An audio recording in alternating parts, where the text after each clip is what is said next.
This past Monday was Reverend Martin Luther King Jr.'s birthday. If he were still alive today, how old would he be? 95 is the right answer. Yeah. We talk about Dr. King's life and work in our church a fair amount because beyond being an important figure in American history, Reverend King is a modern example of a man of God who fits in the biblical prophetic tradition. Many in our church tradition see Reverend King as a biblical prophet sent to us, the majority white Christian community, to wake us up and to call us to repent and to take action for justice.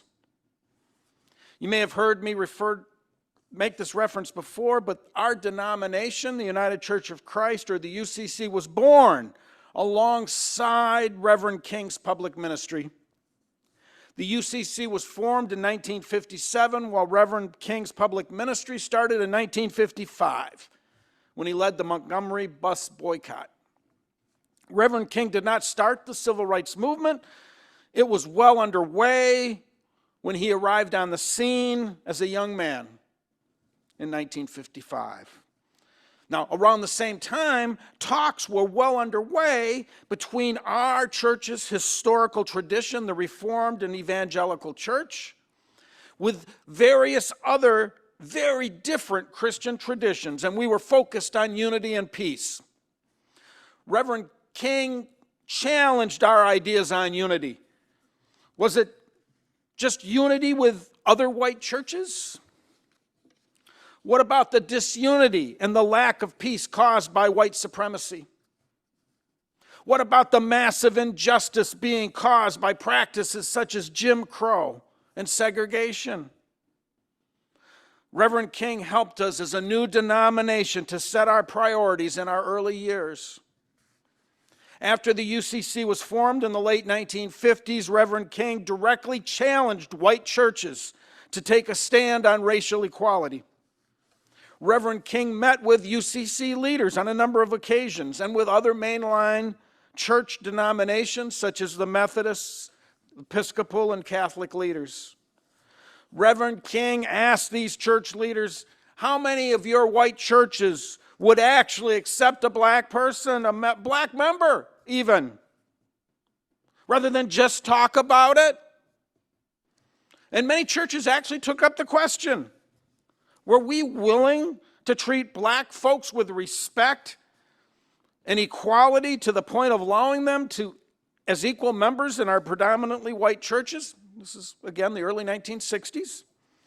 And the answer to that question was mostly no, even here in the North. White communities did not want black folks in their churches any more than we wanted them in our neighborhoods. Practically speaking, there were very few black people in Owosso in the early 1960s, but that did not deter our church. We took up that question. And as in our church tradition, we debated the question, both men and women having equal vote as they have since 1917. And in 1963, we voted at an annual meeting, much as we will have today, and we voted unanimously. Yes, we would publicly make that statement here in Owosso, that we would be welcoming of all races. In some ways, it was a symbolic vote since there were so few black people who were allowed to live in Owosso to begin with in those days. But symbolic or not, we saw white supremacy as a violation of God's commandment to love neighbor, and we took a stand. Martin Luther King Jr. went to white UCC churches around the country and urged them to act, to do more than just say they were welcoming, to work with him, to undo the racism that was built into our laws and our practices. Many of Reverend King's actions actually went unnoticed by the country as a whole, particularly in the South, because you see in the 1950s and then into the 1960s, Southern radio and TV stations refused to cover any story related to civil rights. And so in many ways, Reverend King's efforts were being silenced and were being hidden from the public. And this too would end up being an issue that the United Church of Christ would take leadership on and would address. I'll talk about that a bit later. But despite this lack of news coverage around the nation, Reverend King continued his efforts. For example, Reverend King was invited to Birmingham, Alabama to help out with their social justice efforts. Reverend King, soon after he arrived in April of 1965, began to organize a series of coordinated nonviolent sit-ins and marches against racial segregation. And despite the nonviolent nature of these efforts, Reverend King and his supporters were violently opposed and jailed. In jail, Reverend King was beaten, and there was an attempt to break his will, to break his spirit. Birmingham police were really good at breaking the will of determined black men, and Reverend King was subjected to an unusual level of that kind of abuse. While jailed, someone was able to smuggle a newspaper into Reverend King, so he knew what was going on in Birmingham. And the newspaper that day happened to include a statement from all the local mainline Christian clergy in opposition to Reverend King's actions. That statement, titled "A Call to Unity," was written by Birmingham Christian leaders. This call for unity was not signed by any UCC representatives, although there were certainly white UCC churches who were in total agreement with it. Beaten up and incarcerated, Reverend King, with limited paper, gathered up paper scraps that he could find, and he pieced together a response to this statement, to this call to unity. His response, now known as a letter from a Birmingham jail, contains some of Dr. King's most famous quotes and insight into the Christian basis for his work. The letter was not written to the UCC, but boy, we took it to heart. Many in UCC saw this letter as sacred, as inspired, and as prophetic. King's letter responded to criticisms made by this call to unity letter to these clergymen who agreed that social justice was a problem. But they argued that the battle against racial segregation should be fought solely in the courts, not in the community, and certainly not in the streets. In his letter from the Birmingham jail cell, King responded to the criticism of those clergy leaders as a fellow minister, and he responded on biblical and historical grounds. First, King responded to the criticism that he and his fellow activists were outsiders. You guys are troublemakers, outsiders. And King wrote in response, "Injustice anywhere is a threat to justice everywhere." Words that are now very famous. King explained that these denominations were doing was using what these demonstrators were doing was using nonviolent direct action in order to create constructive tension, writing, "We know through painful experience that freedom is never voluntarily given by the oppressor. It must be demanded by the oppressed." The white clergymen had also called on King to be patient. But pointing at history, King wrote that in reality, wait has almost always meant never. He said African Americans have waited for their God-given and constitutional rights long enough, and that justice too long delayed is justice denied. King countered his white clergy colleagues' concern that such demonstrations were illegal by saying that civil disobedience was not only justified in the face of unjust laws, but also necessary and even patriotic. King wrote, "The answer lies in the fact that there are two types of laws, just and unjust. And we have a moral responsibility to disobey unjust laws." King quoted St. Augustine, who said, "An unjust law is no law at all." King also quoted the white Lutheran theologian Paul Tillich, who said, A law is unjust if it is inflicted on a minority that, as a result of being denied the right to vote, had no part in enacting or devising that law. And King addressed the accusation that the civil rights movement was extreme by first disputing it and then accepting it. Compared to other movements of the time, such as the black nationalists, King was actually much more of a moderate. However, in his devotion to his cause, and that, King embraced the extremist label. Jesus and other great reformers were extremists, King said.